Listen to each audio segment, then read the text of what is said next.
नमस्कार, मैं अशोक कुमार पांडे और स्वागत है आपका टीसीएच पर। किताबों की जगह आज हमारे साथ एक फिल्म है जो किताबों जितनी ही इंपॉर्टेंट है।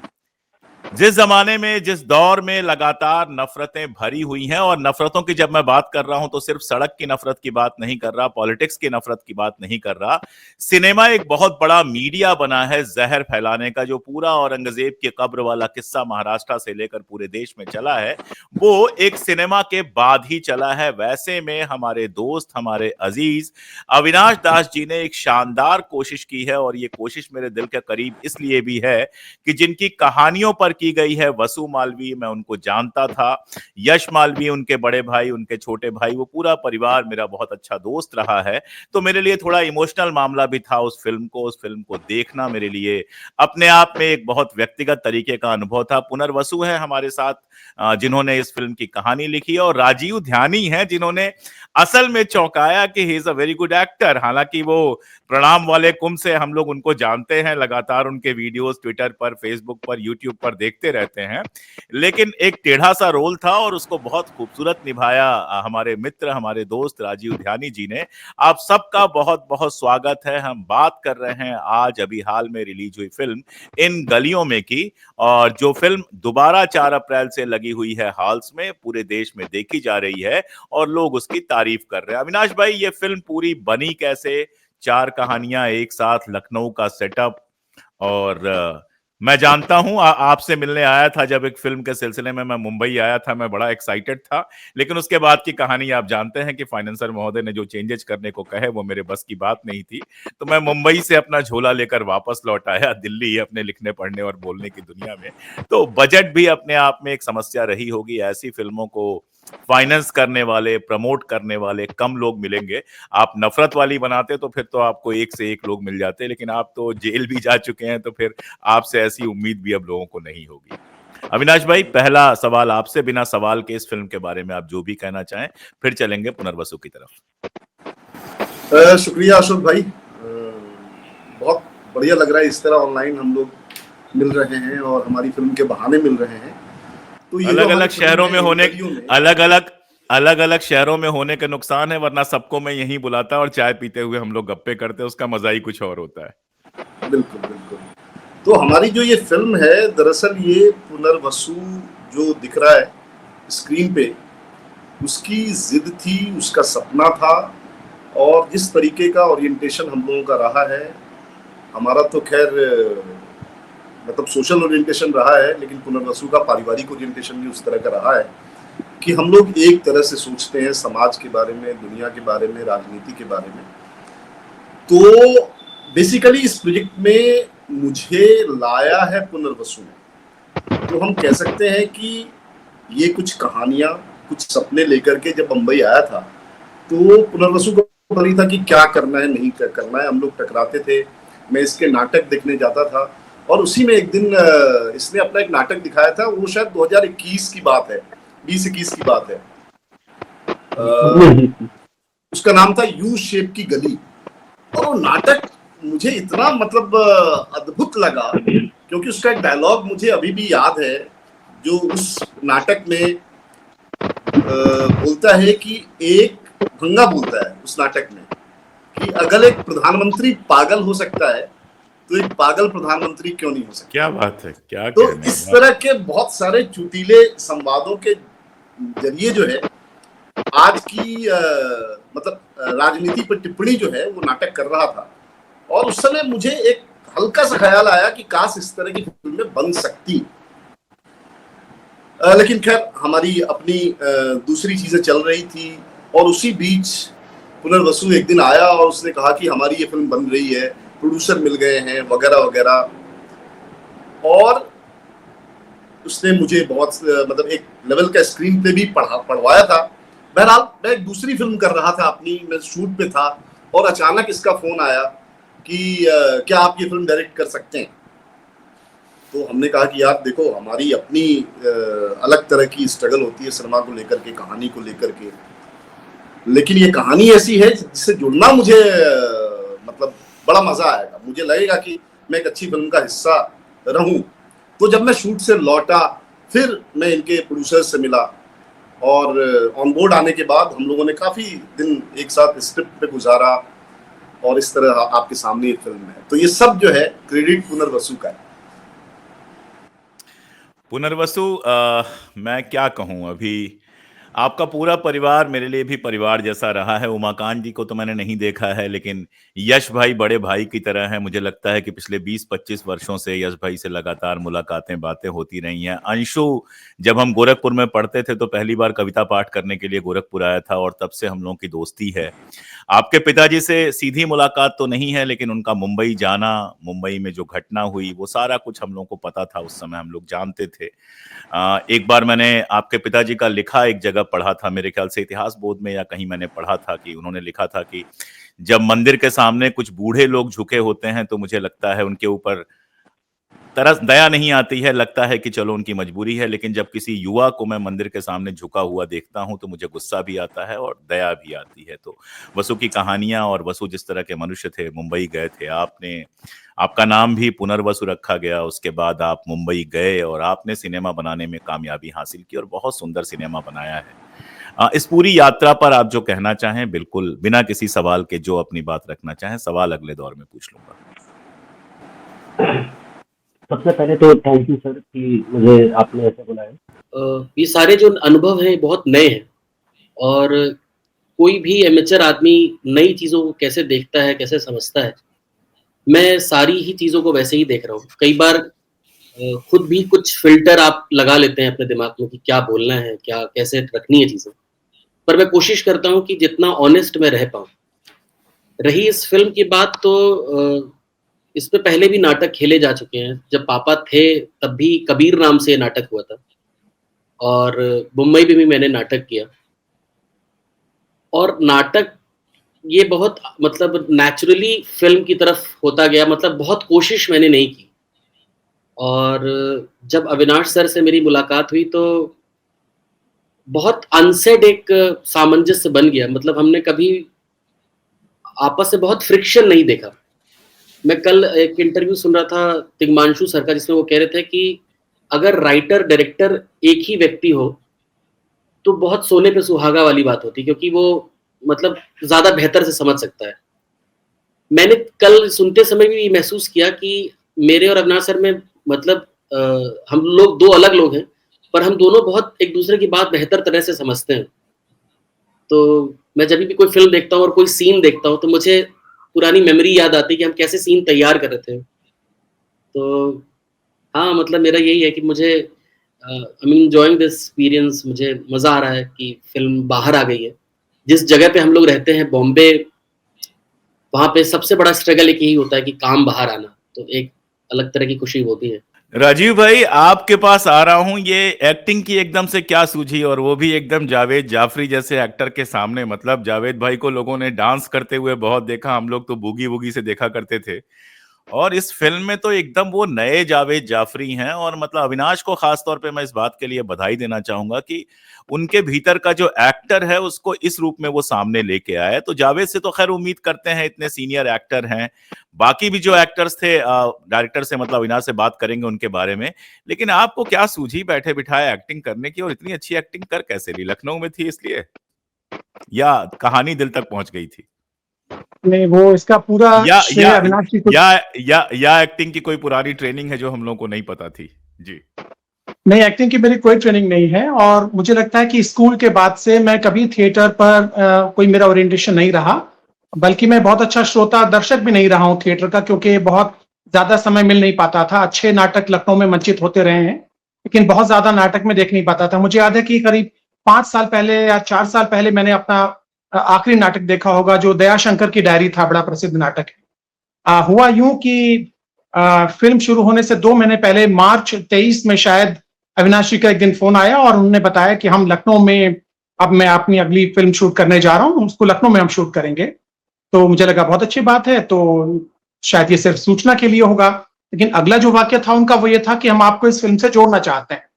तो तुरंत मेरे दिमाग में ये आया कि चूंकि मेरा लिखने पढ़ने का काम है और मैं सैटारिकल वीडियोस वगैरह बनाता रहता हूँ, और अविनाश जी जिस तरह की फिल्में बनाते हैं उसमें शायद कुछ या तो कुछ डायलॉग्स में मदद लेने की बात होगी या फिर कोई लखनऊ का एक कॉन्टेक्चुअलाइज करना हो, लखनऊ के संदर्भ में डायलॉग्स को या लोकल जो यहाँ का डायलेक्ट है उसको कहीं कुछ देना होगा, इस तरह के इनपुट्स मैं सोच रहा था। उसके बाद लेकिन अगला ही जो उनका वाक्य था वो ये था कि हम आपसे इस फिल्म में एक्टिंग करवाना चाहते हैं।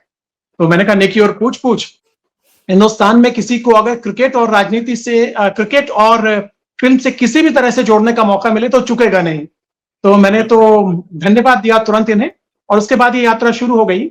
इनफैक्ट इसके बाद हुआ यूं कि ये जब फिल्म एकदम शूट शुरू होने वाला था उससे करीब 20 दिन पहले मेरी माँ को कोविड हो गया और वो पीजीआई में बहुत कोविड वार्ड में दाखिल हो गई, और फिल्म के 2 दिन पहले ही हम उनको लगभग जबरन वहां से रिलीज करा करके लाए कि ताकि मैं ये फिल्म को कर सकूं। तो बड़ी मुश्किल हालात में, लेकिन जिस तरह से अविनाश जी ने पूरा फ्री हैंड दिया और जिस तरह से साथी कलाकार थे, तो लगा नहीं कि बहुत कोई मुश्किल काम है। और बाकी जो अभिनय की क्षमता रही होगी, मुझे लगता है कि वो अविनाश जी ने देखी होगी, तभी उन्होंने ऑफर दिया।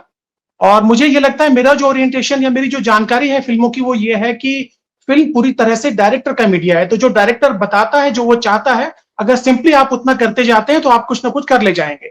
मैं आपको 2 उदाहरण बताता हूं जहां पर कंपैरेटिवली कम अच्छे या खराब एक्टर्स ने भी बहुत अच्छी एक्टिंग की और अपनी पहली फिल्म में अच्छी एक्टिंग के लिए नेशनल अवार्ड लिया है।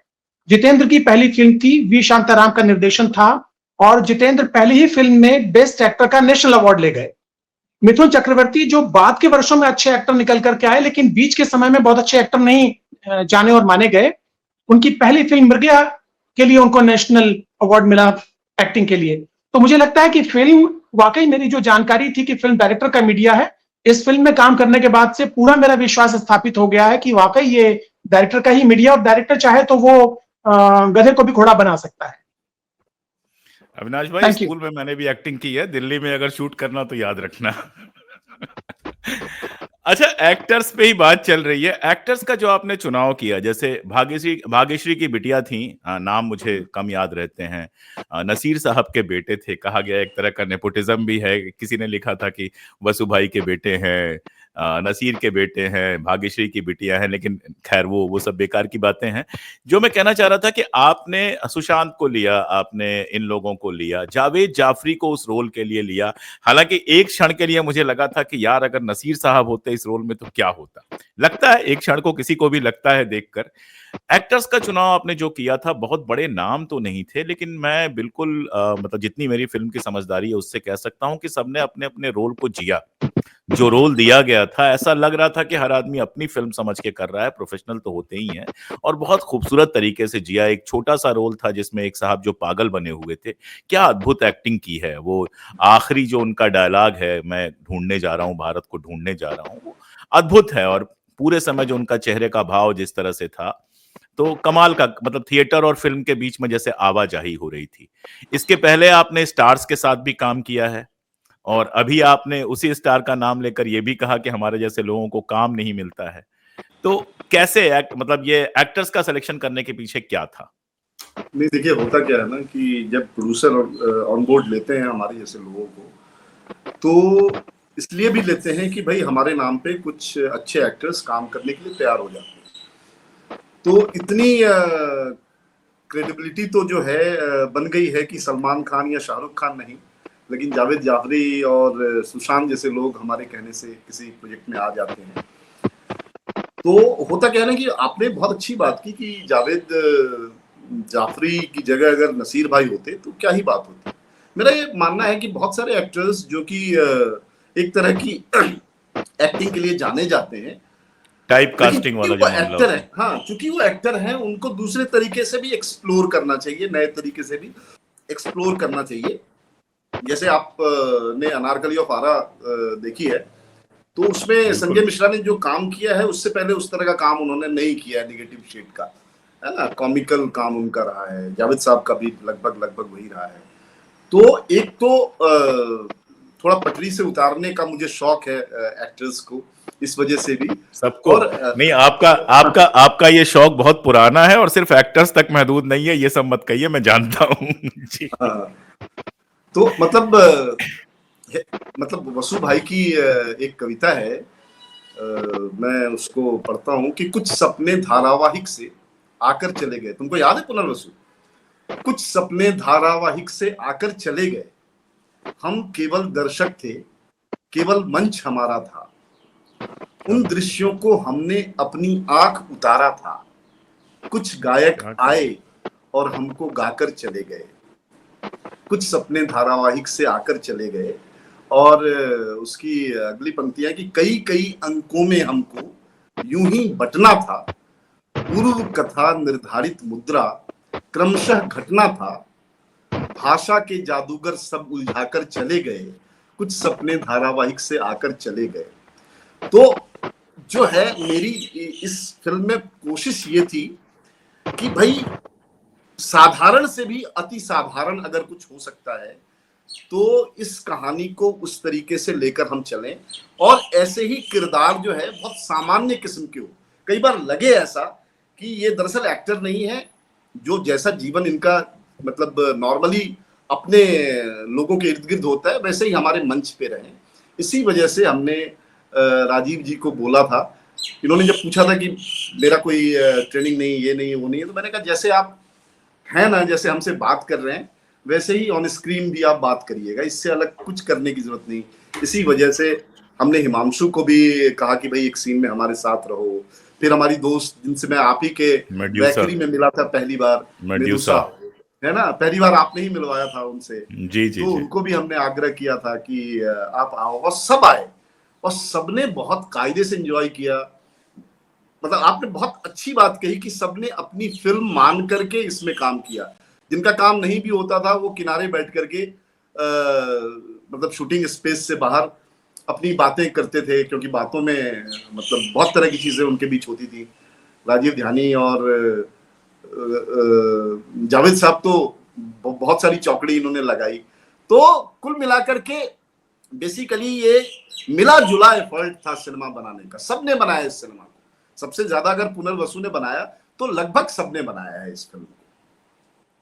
पुनर्वसु कहानी पे आते हैं। आजकल जो एक प्रचलित टर्म है जो अक्सर अखबारों में और बाकी जगहों पर दिखता है, लव जिहाद। अगर हम कहें तो लव जिहाद को लेकर अगर हिंदू लड़का और मुस्लिम लड़की है तो, या मुस्लिम लड़का और हिंदू लड़की है तो एक पूरा तमाशा चलाया गया है इस देश में। एक फिल्म भी बनी उस पर, केरला के ऊपर वो फिल्म बनी और उसमें इस चीज को लाया गया। ये अलग बात है कि जब सवाल पूछा गया तो कहा गया नहीं, ये फिक्सस है, हमारे पास कोई डेटा नहीं है। आपके फिल्म की कहानी जो है, मैं यहाँ पर एक्सप्लॉयर नहीं बन रहा हूँ, लेकिन आपके फिल्म की जो कहानी है उसके केंद्र में एक मुस्लिम लड़का और एक मुस्लिम लड़की है। मस्त मुस्लिम लड़का अपनी जिंदगी जीता है और उन दोनों के बीच में प्रेम होता है और शादी तक उसको जाना होता है। और एक ऐसी बस्ती है जहां पे यू शेप की गली है, एक तरफ हिंदू है एक तरफ मुसलमान है, और वैसे ही रहते हैं जैसे हिंदुस्तान के सैकड़ों शहरों में बरसों से रहते चले आ रहे हैं, और उसको तोड़ने की सारी कोशिशें हैं। ये जो पूरा एक कहूंगा मैं कि पूरा वितान जो था, ये पहले से दिमाग में था क्योंकि आप तो वो थिएटर कर रहे थे, या इस फिल्म को बनाने के लिए कुछ नई चीजें आपने जोड़ी भी उसमें? बेसिकली ये फिल्म तो अडेप्टेशन है हमारे पापा की जो कहानियां थी, 3 कहानियां, और उसको इस जमाने में अडेप्ट करने में हाँ कुछ चीजें एडिशन किए गए। पर जो बात आप बोल रहे हैं, मैं कई बार बहुत उस तरह से चीजों को देखता नहीं। जैसे उनकी किताब के पीछे कुछ लोगों ने जो टिप्पणियां की थी उसमें किसी ने लिखा था कि वसु की कहानियों के पात्र आज भी गलियों और चौराहों पे दिख जाते हैं। तो जब मैं वो लिख रहा था तो मेरे जहन में वो थॉट ज्यादा बड़ा था कि हम उन पात्रों की बात करें जो आसपास रहते हैं। उनकी आइडेंटिटी जो है वो इम्पोर्टेंट तो है, पर वो केंद्र में ना रहे। और फिल्म या सिनेमा मुझे लगता है जैसे लोग कहते हैं कि आईना दिखाती है या कोई मैसेज होता है। मुझे लगता है कि कुछ अगर हम जिस समय में रह रहे हैं और जैसी बात कह रहे हैं तो कुछ ख्वाब तो हम रेखांकित कर जाएं। जैसे हम लोग ने जो लव जिहाद की बात आपने की, या उसका भी हिंट हम देते हैं। पर कल ही मैं जैसे फिल्म देखने गया था, गोरेगांव में लगी थी, तो वहां पे 2 एक्ट्रेस आई थी फिल्म देखने, और उन्होंने ये बात बोली कि हम कोलकाता से हैं और कोलकाता में एक जगह थी जहाँ पे एक मंदिर था, उसी से सटा एक मस्जिद था, उसी से सटे एक मटन शॉप थी और एक बगल में अल्कोहल शॉप थी। ये चारों साथ में थी। पर उन्होंने कहा कि मैंने कभी ये नोटिस नहीं किया कि ये चारों चीजें एक साथ कैसे हैं। पर अब मैं ये नोटिस करती हूँ कि ये चीजें इतने समय से बनी हुई। तो मैं बहुत सरलता से इन चीज़ों को देखता हूँ कि जो हम लोग इतना हाइलाइट करने लगे हैं चीज़ों को कि ये वैसा है, या मैं जिस स्कूल में पढ़ा वहाँ पे भी पहले एक तरह के लोग थे, और जब मैं कॉन्वेंट में गया तो सारे बच्चे साथ पढ़ते थे। 7th-8th में था मैं। तो जब मैं वहाँ गया और लंच ब्रेक में मुझसे पहली बार एक लड़के ने बोला कि अबे तुम अब्दुल रहमान की टिफ़िन में से खाना खाते हो। तो मुझे उस समय स्ट्राइक ही नहीं किया, पर अब मैं सोचता हूँ या बाद में जब वो बातें याद आती हैं कि क्या ये इतना ज़्यादा अंदर है हम लोगों के। इवन जो हमारी कैरेक्टर है शबनम, वो एक जगह कहती है कि हरिया ऊपर से लोग जैसे भी दिखें, पर अंदर ही अंदर लोग नफ़रत करते हैं एक-दूसरे से। मैं जब ये लिख रहा था तो मैं यही सोच रहा था कि इस बात में सच्चाई भी है सर। मतलब हम लोग, पर हम रेखांकित किसको करना चाहते हैं? मोहब्बत और प्रेम को ही करना चाहते हैं। इसलिए पर लोगों के बीच में ये जो नफ़रत है, जो है, इसको केवल शायद मोहब्बत ही हरा सकती है। बाकी यही है सर। एक आखिरी सवाल आप सब लोगों से। किसी ने सोचा नहीं था कि ये फिल्म चलेगी। ये मैं बहुत साहब जितने दोस्तों से बात हुआ, सबने कहा कि नहीं यार हम लोग शुरू में ही देख लेते हैं, पता नहीं फिल्म जल्दी से उतर जाएगी, और हुआ भी, उतर गई। लेकिन उसके बाद जब अविनाश ने ये सूचना दी कि फिल्म दोबारा से लग रही है, फिल्म ने शायद अपना खर्च भी निकाल लिया है और देश भर से धीरे-धीरे सही प्रतिक्रियाएं आ रही हैं, तो कैसा लग रहा है? और नहीं, ये अविनाश से देखिए, खास सवाल कि क्या इसको नेटफ्लिक्स वगैरह पे भी रिलीज करने का कोई प्लान है? देखिए क्या आपको उम्मीद नहीं थी और मुझे भी उम्मीद नहीं थी। हाँ, मैं अक्सर पुनर्वसु मुझसे कहा करता था कि सर आप इतने उदास क्यों रहते हैं इस फिल्म को लेकर के। हमने कहा कि यार ये फिल्म वैसी बन नहीं पाई जैसी हम बनाना चाहते थे, है ना। तो कई बार ऐसा होता है कि मुझे अपने कोई भी काम बहुत पसंद नहीं आता है। मैं अपने हर काम को लेकर के बहुत क्रिटिकल होता हूँ और मुझे लगता है कि यार दोबारा से इस कहानी पर काम करने का मुझे मौका मिलना चाहिए, लेकिन ऐसा होता नहीं है आमतौर पे। जो एक बार चीजें बन जाती है, हर रचनाकार के साथ होता है। हर किताब के बाद लगता है यार 6 महीने और लेने चाहिए थे। हाँ, और दूसरा इसका स्ट्रगल बहुत लंबा हो गया था। सेंसर के साथ हमारे झगड़े हो गए थे, हमको कोर्ट में जाना पड़ गया था। हाँ, बहरहाल किसी तरह फिल्म हमने बचाई उस फिल्म को। कोर्ट की बहुत मदद रही। कभी कभी लगता है कि अदालतें हैक हो चुकी हैं, इस सिस्टम ने हैक कर लिया है, लेकिन कभी कभी लगता है कि नहीं यार कोई कोना बचा भी हुआ है। तो ऐसे में जब हमारी फिल्म बच गई तो प्रोड्यूसर्स इसकी रिलीज को लेकर के स्ट्रगल कर रहे थे। तो हमारी फिल्म फरवरी के आखिरी हफ्ते में लगने वाली थी, जिस समय कोई फिल्म नहीं आ रही थी। फिर होली के दिन रिलीज होना तय हुआ। तो हमको लगा कि होली की वजह से तो ऐसे भी बहुत सारे लोग जो हैं वो फिल्म देखने जाएंगे नहीं, और दूसरा रमजान का महीना चल रहा है, तो हमारे बहुत सारे मुसलमान दोस्त जो हैं वो भी रमजान के महीने में फिल्में देखते नहीं है। तो मुझे एकदम से यकीन था कि ये फिल्म आएगी और कोई नहीं देखेगा और चुपके से निकल जाएगी। लेकिन पता नहीं क्या हुआ कि धीरे धीरे लोगों ने देखना शुरू किया, और मैंने सोशल मीडिया पे तो बहुत नहीं देखा, लेकिन लोग बढ़ने शुरू हुए। और फिर जी स्टूडियोज ने हमारे प्रोड्यूसर्स से कहा कि यार कुछ स्क्रीन हम बढ़ाते हैं रमजान के बाद, क्योंकि इस फिल्म में दिलचस्पी लोगों की लग रही है। तो ये हमारे लिए अप्रत्याशित था, क्योंकि एक तो अलग तरह की फिल्म, बहुत कायदे से आपने लिखा भी है इस फिल्म के बारे में, जिससे हम सहमत भी हैं कि बहुत अच्छे से उस तरीके का क्राफ्ट हम नहीं मतलब अचीव कर पाए इस फिल्म में। लेकिन जो इस फिल्म का सोल था ना, मुझे लगता है कि उसने लोगों को थोड़ा उसके दरवाजे पर दस्तक दी होगी। और दूसरा मुझे लगता है कि पुनर्वसु के जो गाने हैं इसमें, वो थिएटर में भी यही गाना था जो इसने नाटक किया था, इसी धुन इसी सुर के गाने थे। तो इन सब गानों ने मिलकर के एक माहौल बनाया कि एक हल्के फुल्के अंदाज में एक जरूरी बात जो है ये फिल्म कह रही है, उसको देखा जाना चाहिए। क्योंकि ज्यादातर लोगों का कमेंट था कि तुम्हारी फिल्म बोर नहीं कर रही है, तुम्हारी फिल्म शुरू से अंत तक बिठाए रख रही है ऑडियंस को। तो हमको लगता है कि हमारा काम इसी से हुआ होगा और इस वजह से फिल्म लोग देख रहे हैं। बाकी राजीव, देखिए लिखने का तो अविनाश ये है कि दोस्तों से उम्मीद बहुत ज्यादा होती है, वरना जिस तरह की फिल्में आ रही हैं अगर उससे तुलना करना होता तो कुछ और लिखा जाता। ये तो अविनाश ने बनाई थी, अपने दोस्त थे तो थोड़ी उम्मीद ज्यादा की जाती है। राजीव भाई, इस सवाल के साथ एक और बात की, लखनवी होने के नाते इस फिल्म को आपने कितना एंजॉय किया और कैसा लगा जब फिल्म दोबारा से रिलीज हो रही है 4 तारीख से दोबारा? आप दिल्ली आए थे, मेरा बहुत मन था मिलने का, लेकिन मैं देश के बाहर था, शाम को लौटा, फिर मैं समय नहीं था कि जा पाता। तो नहीं तो ये सवाल पर्सनल भी पूछ लिया होता। एक लखनवी होने के नाते जहाँ की तहजीब हमेशा सबके लिए एक तरह से आप कह सकते हैं मिसाल रही है, और आज उसी लखनऊ में क्या क्या हो रहा है हम सब लोग देख रहे हैं। इस फिल्म के साथ पूरा अनुभव आखिरी सवाल के रूप में, और दोबारा इसका जनता के बीच में जाना, पसंद किया जाना, कैसा लग रहा है आपको? मुझे लगता है कि ये फिल्म लखनऊ की तहजीब को, लखनऊ की साझा विरासत को, साझा संस्कृति को बहुत अच्छे से रिप्रेजेंट करती है।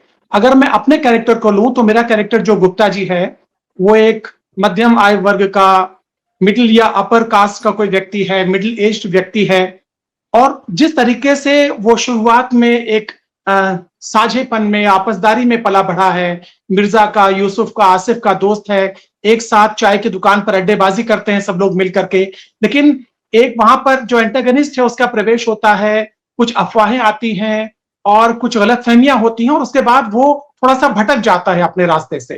तो ये उस गुप्ता की कहानी है जो पूरे देश को रिप्रेजेंट कर रही है, इस देश का मिडिल क्लास बहुत बड़ी तादाद में, और यहीं से एक मैसेज भी मुझे लगता है निकल करके आता है और एक उम्मीद भी दिखती है कि जिस तरह से गुप्ता फिल्म के अंत तक पूरी तरह से इन चालबाजियों को, जालसाजियों को और इन साजिशों को समझ चुका है, इस देश का मिडिल क्लास भी समझ जाएगा और इस अंधेरी सुरंग के दूसरे कोने पर उसे एक रोशनी बहुत जल्द ही नजर आएगी। तो एक उम्मीद भी नजर आती है। लखनऊ की गलियां, लखनऊ की भाषा, वहां की जबान,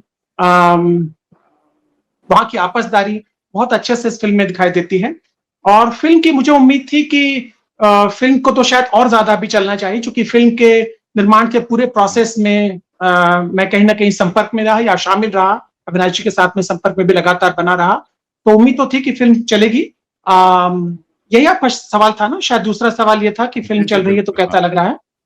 जी जी बिल्कुल। हाँ, तो मुझे उम्मीद थी कि फिल्म चलेगी, लेकिन अभी उम्मीद है कि और ज्यादा इसको चलना चाहिए। सोशल मीडिया पर खासतौर पर लोगों ने एक जो सकारात्मक टिप्पणियां, सकारात्मक रिव्यूज फिल्म के बारे में दिए हैं, ये शायद और आगे जाएगी। अनफॉर्चुनेटली हमारा जो पहला रिलीज था वो ऐसे समय में था जब दर्शक उपलब्ध नहीं थे फिल्म देखने के लिए, और अब ये जो री रिलीज है यहाँ पर प्रतिक्रिया बहुत अच्छी आ रही है। अब देखना दर्शकों के ऊपर है कि वो किस तरह से इस फिल्म को आगे लेकर के जाते हैं। अभी पिछले हफ्ते के तो रिव्यूज बहुत अच्छे रहे हैं, इस समय भी कल भी फिल्म ठीक ठाक अच्छी चली है। अगर ये हफ्ता हम और निकाल लेते हैं और अगले फ्राइडे में एंटर करते हैं तो मुझे लगता है कि कुछ नई स्क्रीन भी बढ़ेंगी और ज्यादा दर्शक भी देखने के लिए आएंगे। तो उम्मीद तो है कि फिल्म ज्यादा दर्शकों तक और ज्यादा दर्शकों तक पहुंचेगी। पुनर्वसु से पूछने से पहले एक सीन मैं याद कर रहा हूं। एक सीन है, ईद का दिन है, मिर्जा साहब बाहर खड़े हैं, कोई उनके घर आ नहीं रहा है, गुप्ता जी आते हैं और जो ही वो पूछते हैं अपने यहाँ बुलाने के लिए, गुप्ता जी किसी और की बिरयानी खाने के लिए जाते हुए दिखते हैं। उस समय जो शर्म है गुप्ता जी की आंखों में, मुझे उसी शर्म में अविनाश पूरी उम्मीद दिखाई देती है। जब तक वो शर्म बची हुई है उम्मीद है, और उस एक सीन के लिए मैं कहूंगा कि राजीव ध्यानी जी आपकी तरफ और ध्यान जाना चाहिए। ये फिल्म तो चलनी ही चाहिए, आपकी और फिल्में आनी चाहिए, और यू आर एन एक्टर। उस सीन में मुझे लगा कि कितनी खूबसूरती से, वो 5 सेकंड का सीन है, बहुत सारे लोगों का ध्यान भी वहां पे नहीं रुका होगा क्योंकि उसके बाद मिर्जा का मर्डर हो जाता है, बड़ा सीन है तो वो सीन निकल जाता है। बट वो सीन मेरे लिए बहुत ज्यादा मतलब मैं कहूं कि इमोशनल करने वाला सीन था। वो जो शर्म थी, जो मध्यवर्गीय आंखों में शायद अभी भी कुछ बची हुई है, वहीं से हमारी सारी उम्मीद जगती है। पुनर्वसु, पूरा सारा अनुभव एक बार और जो भी हमारे दर्शकों से कहना चाहिए आपके लिए, और प्लीज मुझे सर मत कहिए, प्लीज। आप अशोक कह सकते हैं, अशोक जी कह सकते हैं, कुछ भी कह सकते हैं, सर मत कहिए। अशोक चाचा बोल दो। हाँ, एकदम बोल सकते हो। कोई दिक्कत नहीं है। मैं अशोक अंकल बोलने वाला था, पर आपने एकदम बोलना चाहिए, बिल्कुल, रिश्ता वही है। जैसे मैंने एकदम शुरुआत में कहा था कि मेरे लिए सारे अनुभव बहुत नए, और मुझे याद है कि एक बार मैं अविनाश सर से बात कर रहा था तो उन्होंने कुछ फ्राइडे के रिगार्डिंग बोला था कि हर इस फील्ड से जुड़े आदमी के लाइफ में एक फ्राइडे बहुत इंपॉर्टेंट होता है, और फ्राइडे को फिल्म रिलीज होती है। अभी मैं देख रहा हूँ कि मेरे जीवन में इस फिल्म के लिए 2 फ्राइडे आ गए, और जो सबसे पहला थॉट था वो, मैं इस तरह उसका वो फिल्म कौन देखेगा फिल्म इसलिए मैंने कहा, मैं ऑनेस्ट था, मैंने सोचा था कि फिल्म पहले आ जाए, बाहर आ जाए, मैं लोगों को बता पाऊँ कि फ़िल्म आ गई। और फ़िल्म को जब मैंने देखा, मैंने भी लगा कि मतलब मैंने अविनाश सर से बोला था कि फ़िल्म ठीक बनी है और बेहतर बन सकती थी, या हम लोग आपस में बात करते थे। पर मैंने देखा कि फ़िल्म को लोगों ने पसंद कर रहे हैं, लोग बात कर रहे हैं। मैं इवन नसीर साहब से जब बात कर रहा था, नसीर साहब से, तो मैं मतलब मेरे लिए बहुत ऑनर की बात थी कि मैं उनसे मिल रहा था। मेरा दोस्त है जिसने मुझसे बोला कि एक रील में देख के कि तुमने यार नसीर सर को गले लगा लिया, वो तो एक्टिंग के विश्वविद्यालय है। और मैंने सोचा कि मैं तो ये सब चीज़ें सोच नहीं रहा हूँ, पर हाँ, मुझे अच्छा लग रहा है। पर नसीर साहब से जब मैं बात कर रहा था, तो मैंने देखा कि एक अनायास में जो बात कहता गया उनसे कि हमारा जो हरिया है, जो हीरो है, he is the heart of the film. हमारी जो शबनम है, she is all brain, Mirza is the spine and Bhanga is the soul. तो हमने सोचा कि हमारी फ़िल्म की जो बॉडी है, वो एक्चुअली ऐसे ही स्ट्रक्चर से बनी है। और फ़िल्म की जो अभी दूसरी बात करें कि जो लोग देख रहे हैं, पसंद कर रहे हैं, तो एक बार ये भी लगता है कि कई बार जब थिएटर में लोगों से मिलते हैं, तो मैं देखता हूँ कि सारे लाइकवाइज़ माइंडेड लोग देख रहे हैं। तो ये ख़्याल आता है कि अगर फ़िल्म कुछ अलग विचारधारा के लोग भी देखें, तो मैं ये बात कहना चाहूँगा कि हमारी फ़िल्म में कोई ऐसी बात नहीं है, हम सिर्फ़ यही बात कह रहे हैं कि मतलब प्यार-मोहब्बत से रहो और आपसदारी की बात कर रहे हैं। मुझे वसीम बरेलवी का वो अपनी आखिरी बात मैं उन्हीं के एक छोटी-सी कविता से कहूँगा, वो कहते हैं कि नफ़रत के साथ भीड़ है, शोर है, नारा है, मैं बात कर रहा हूँ अम्न की, तन्हा हूँ, ज़िंदा हूँ, हैरत की बात है। तो मुझे वही लगता है कि मोहब्बत, प्यार-मोहब्बत से रहना चाहिए, और क्या हम क्या करेंगे? प्यार का ही मैसेज है, और इससे ज़्यादा तो मैं कुछ नहीं कहना चाहता। आर्ट जो होती है ना, उसके जिंदगी एक दिन की नहीं होती है। कई बार जो तुरंत बहुत चमकती हुई आर्ट दिखती है, राज कपूर की सबसे ज्यादा खर्च से बनी हुई जो फिल्म थी मेरा नाम जोकर, उसने उनको इतने कर्जों में डुबो दिया था कि उसके लिए उनको क्या क्या करना पड़ा। लेकिन 30 40 50 साल बाद भी मेरा नाम जोकर जिंदा है और कितनी सारी सुपरहिट फिल्में खत्म हो गई। तो मैं तो जब आर्ट को देखता हूं तो इस तरह से देखता हूं। फिल्म बहुत खूबसूरत बनी है। जो लोग देख रहे हैं उनसे तो मैं जरूर अपील करूंगा कि हमारी बातें तो ठीक हैं, लेकिन उस फिल्म को जाकर जरूर देखिए, और न केवल देखिए बल्कि जैसी भी आपको लगे पूरी ईमानदारी से सोशल मीडिया पर लिखिए। आखिरी बात यह कि ऐसी फिल्में बनाना अपने आप में हिम्मत का काम है। आजकल जो साधारण सा काम, जो हमारी जिम्मेदारियां हुआ करती थी अविनाश भाई, और जो हम यूं ही किया करते थे, वो सब भी हिम्मत का काम बन गया है। वक्त वक्त की बात है, वरना ऐसा इस फिल्म में क्या है जो नहीं होना चाहिए, जो नहीं बनना चाहिए, जो किसी भी समय में ऐसी फिल्में बननी चाहिए। तो बैक टू बेसिक जाती है फिल्म। शानदार फिल्म है, एक्टर्स कमाल के हैं, और राजीव भाई को मैं बार बार एज एन एक्टर देखना चाहूंगा। पुनर्वसु, तुम्हारी बहुत सारी फिल्में और देखना चाहूंगा। ढेर सारी शुभकामनाएं। और अविनाश भाई, दिल्ली में शूटिंग करो तो ये सूचना है कि स्कूल में मैंने भी एक्टिंग की है। आज के लिए इतना ही। बहुत शुक्रिया वक्त देने के लिए। Thank you.